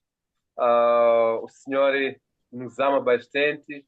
O Senhor tem um propósito fundamental ligando a nós todos, Brasil, Estados Unidos, Moçambique. Senhor, nós sabemos, Senhor, tem um propósito com esse estudo apologética. Nós queremos, daqui a um tempo, recolher frutos e cantamos a vitória, como hoje podemos cantar a vitória de pequenas iniciativas feitas por todos nós, e todos nós estamos aqui aprendendo, discutindo e comprometendo-nos para avançar, seja com o projeto 70, seja com Moçambique, seja com os Estados Unidos, para que possamos, Senhor, sermos bem ousados no seu reino. Em nome do seu Filho Jesus, oramos. Amém. Amém. Amém. Ok? Vamos estudar então a historicidade de Maomé, Meca e Alcorão. E semana que vem a gente volta e termina o assunto. Ok? Deus abençoe.